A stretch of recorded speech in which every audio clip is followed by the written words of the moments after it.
You have a new product or service and you want to find out if there's a market for it.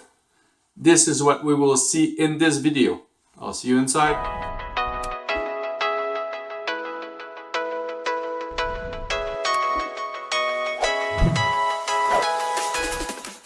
So you have a new product or service and you want to find out if there's a market for it. Well, the first thing that you need to do is to build a minimum viable product.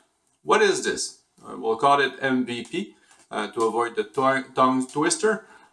So what is an MVP? An MVP is as much as possible a version of your final product that is stripped to the bare essential for the potential consumer to appreciate what it will do.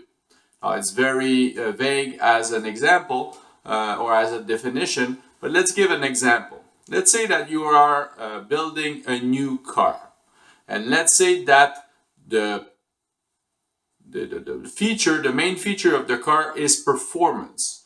Now, rather than building an entire car with excellent interior, excellent navigation system, all sorts of security system, you basically put a lot of effort into the engine so that you can reproduce the type of performance that the driver would experience, and you strip down a little bit on the interior.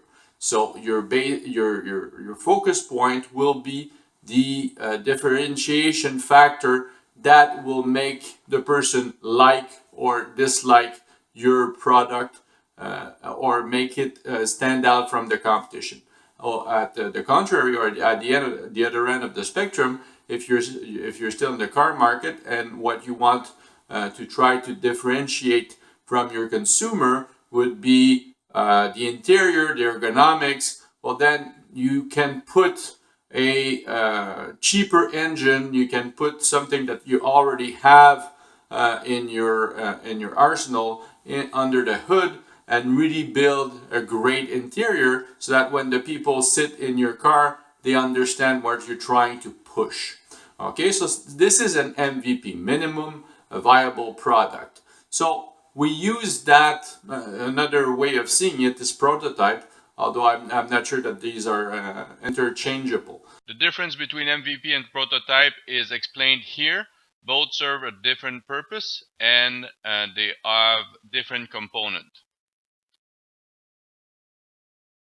So we use that to do two things. First, to save money, because obviously if you would build the entire product and from scratch and bring it to market to test, maybe you're really good and you're bang on everything and the reaction is amazing, but most likely you will have some changes to make. So what you want to do, especially if you're a startup, you want to save and hold back a little bit on that, some of those money to be able to make adjustments and to minimize your risk. The other thing that we want to do with this type of product is we want to try to gauge if what we're putting forth is well received. So obviously you need to be able to put something out there so that people can try, but you don't need to put the entire offering so that you can save a little bit of money. All right. So now the next question would be, how do we put it out there? Well, there's a lot of options for you to do that. Well, the first thing is if you have already existing clients, well, these are a great base to get information from. They know you, they know your product. You can set up an invitation or a test period for them. They will feel very valued, and they will give you great feedback on that. The second option would be to do some focus groups. Now, obviously, what you need to do here is to understand who your clients are. So you really have to try to profile as much as possible who you're going after with that service or product, and then go after those people, put them in a room, let them experience what you're after and get some feedbacks out of them. Now, there's many ways to do that. There are companies that specialize in that.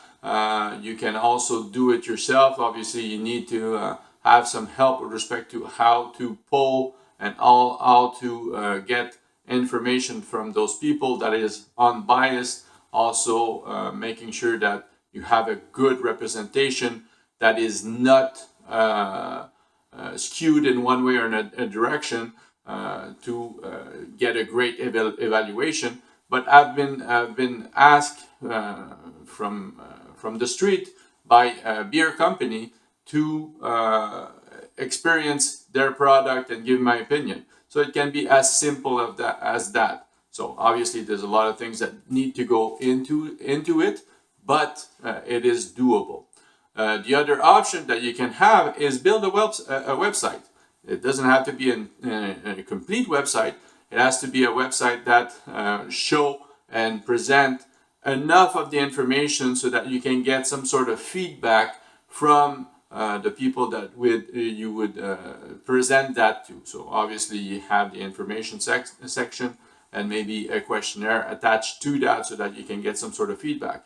Where would you find those people? Well, there's a lot of groups both on Facebook and LinkedIn, to name only those two, but there's many groups that you can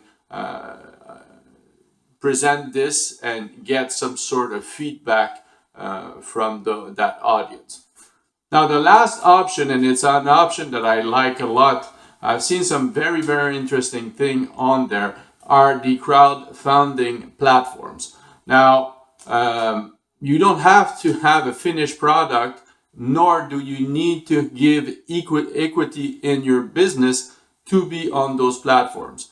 What you can do is do a pre-sale of your existing product. So not only will you test your product, not only will you get feedbacks, but you will get some hard sales from potential buyers. And that would be a pretty good indication that you have a market for your product or service. And if you need to turn around and get another round of financing for getting your product launched, then you can turn around and show the various investment firms or banks, this is the clientele that we were able to get from that product. So there's a market for it. So to me, that is probably, it's the last one that we talked about, but it's probably the one that I would put on the top of my list with respect to testing the market with my new product or service. So hopefully that was interesting to you.